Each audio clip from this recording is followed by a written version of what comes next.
Welcome back to Biz Talk. I am Josie Sanchez, your host for today.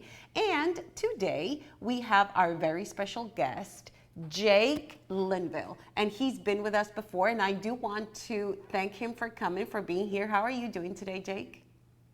Good, good. How are you? I'm doing awesome. Thanks for joining us once again. And I do want to tell you a little bit about Jake. He is a certified public accountant that specializes in providing expert guidance tailored to the needs of businesses and individuals.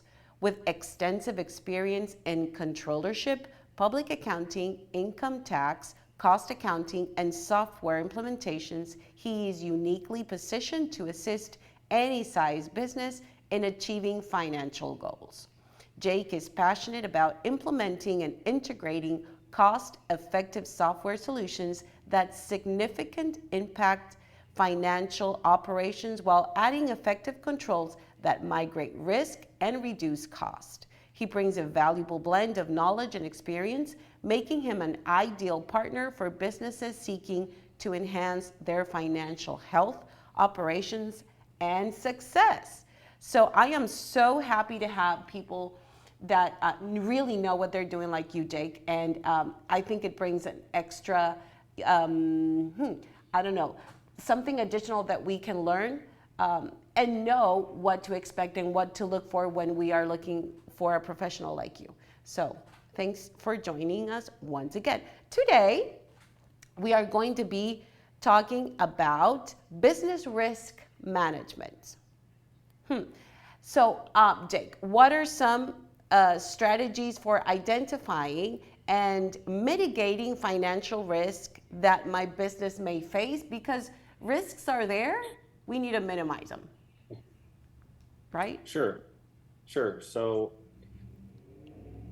risks that we need to be aware of are making sure that you manage your funds uh, right during this uncertain time, and especially if you have surplus funds. So, in right now, if you have any excess funds, which you're lucky if you do, you need to make sure you keep an eye on it, make sure that you don't lose it, but make sure it keeps growing. So you need to hire a smart financial controller or a fractional controller, such as myself, with treasury management experience. Key is investing in overnight T-bills. So every night when everything closes, your treasury manager invests in T-bills. Those grow overnight. You cash them in the morning. You have a little bit more money every day. Make sure you do that. Also, make sure that as things become uncertain, that you make sure you know the FDIC guarantee limits, which is 250,000 per bank account.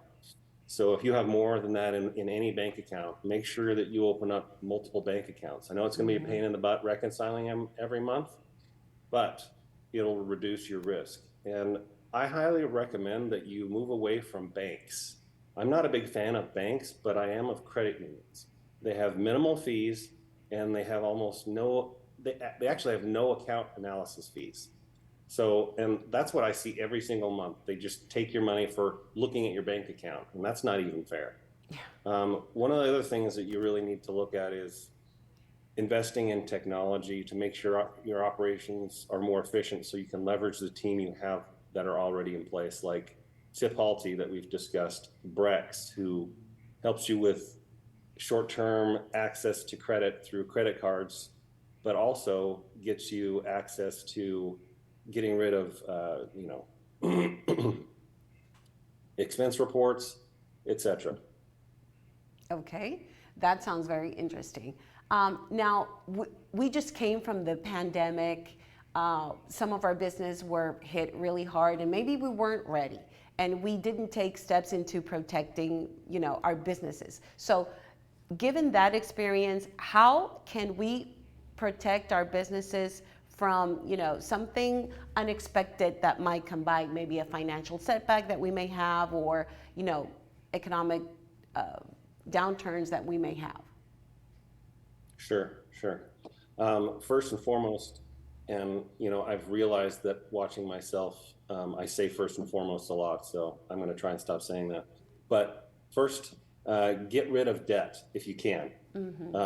But also at the same time, make sure that you have a strategic line of credit at your fingertips. So before it hits the fan, make sure you go and visit with your banker and get a strategic line of credit so that when something comes available, like during the pandemic, lots of businesses were closing. That's an opportunity for you to take the market that those businesses were losing because they had to close. You could use that strategic line of credit to make an acquisition, buy that business, etc. Other things that you could do is make sure that you play chess, not checkers. And so when I say that, what I mean is save your money and invest wisely and be patient. So if the opportunities aren't out there right now, save the money, hire a fractional controller like we spoke about, sign an industry brokerage firm or a treasury manager to invest that money overnight, and always be wise. So use debt, which I'm not a big fan of, before selling your equity in your baby, like we talked about a couple weeks ago. Long-term business plan with detailed plans for each phase is always important. So if you feel like you're twiddling your thumbs, you're stuck at home because they're locking you down, make sure you take a look at, open that business plan and tweak it. Make sure that it works for what you're doing now, because it probably has some dust on it. Wow, that's very interesting. You know, we only have 3 minutes, Jake, because time flies when you're having fun.